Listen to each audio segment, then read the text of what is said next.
कच्चाथीवू द्वीप विवाद एक बार फिर से सुर्खियों में है। प्रधानमंत्री नरेंद्र मोदी ने 31 मार्च 2024 को सुबह 9:46 पर अपने ट्विटर हैंडल पर एक ट्वीट किया, जिसमें लिखा हुआ था कि नए तथ्यों से पता चलता है कि कांग्रेस ने किस तरह कितनी बेरहमी से कच्चाथीवू द्वीप को छोड़ दिया। सबसे पहले हम जानेंगे कच्चाथीवू द्वीप के बारे में। कच्चाथीवू पार्क स्ट्रेट में एक छोटा सा द्वीप है जो कि 285 एकड़ में फैला हुआ है। यह द्वीप निर्जन है।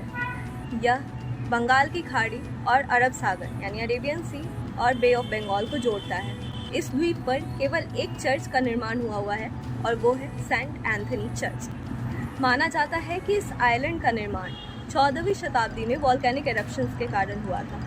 बात करते हैं इस द्वीप के इतिहास के बारे में। यह द्वीप 17वीं शताब्दी में मदुरई के राजा रामानंद के अधीन था। ब्रिटिश एरा आने के बाद यह द्वीप मद्रास प्रेसिडेंसी के अंदर चला गया, लेकिन भारत की स्वतंत्रता के बाद यह द्वीप श्रीलंका के हाथों चला गया। यह कैसे हुआ, अब यह जानिए। दरअसल 1974 में भारत और श्रीलंका के बीच 4 समुद्री सीमा हस्ताक्षर हुए थे और ये हस्ताक्षर उस समय की तत्कालीन प्रधानमंत्री इंदिरा गांधी और श्रीलंका के राष्ट्रपति श्री मावो भंडारनायके के बीच हुई थी। ऐसा कहा जाता है कि यह द्वीप इंदिरा गांधी ने श्रीलंका को भेंट स्वरूप दिया था। पर मुद्दे की बात यह है कि इस द्वीप को लेकर, इस निर्जन द्वीप को लेकर इतना बड़ा विवाद क्यों छिड़ा हुआ है? क्या ये इम्पोर्टेंस रखता है, क्या सिग्निफिकेंस है इसका भारत को लेकर? बात तब की है जब इस समुद्री समझौते को लेकर बैठकें हुई थी। बैठक में भारत सरकार द्वारा यह शर्त रखी गई थी कि मछुआरे उस द्वीप पर जाकर अपने जाल सुखा सकेंगे, आराम कर सकेंगे और साथ ही बड़ी तादाद में मछलियाँ मिलने के कारण वहाँ मछली भी पकड़ सकेंगे और सेंट एंथनी चर्च में भारतीय बिना वीज़ा के वहाँ जा सकेंगे।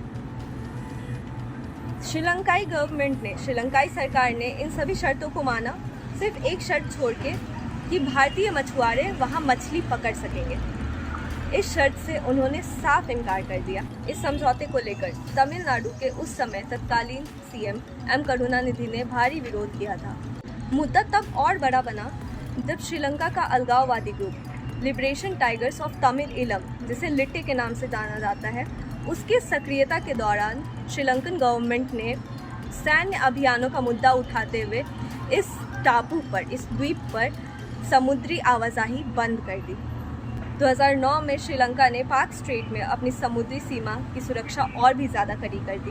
उसके बाद श्रीलंकाई मछुआरे भी भारतीय मछुआरों का विरोध करने लगे, वहाँ आने के दौरान विरोध करने लगे और साथ ही अगर वो वहाँ जाते, अगर वो समुद्री सीमा, पार्क स्ट्रेट की समुद्री सीमा को अगर वो पार करते तो उसके बाद भारतीय मछुआरों को गिरफ्तार भी कर लिया जाता। अब तक तमिलनाडु के 2 former chief ministers M Karunanidhi और जयललिता दोनों ने ही इसका विरोध किया है और अब तमिलनाडु के करंट सीएम एम के स्टालिन भी इसका विरोध कर रहे हैं और भारत में कच्चाथीवू द्वीप को वापस लाने की मांग कर रहे हैं। चुनावी मौसम में पीएम मोदी ने इस द्वीप की चर्चा 2023 में विपक्ष द्वारा लाए गए नो कॉन्फिडेंस मोशन के समय भी की थी और अब मेरठ की रैली में भी इंदिरा सरकार और कांग्रेस सरकार दोनों पर इसका हाशिया देते हुए हमला बोला है।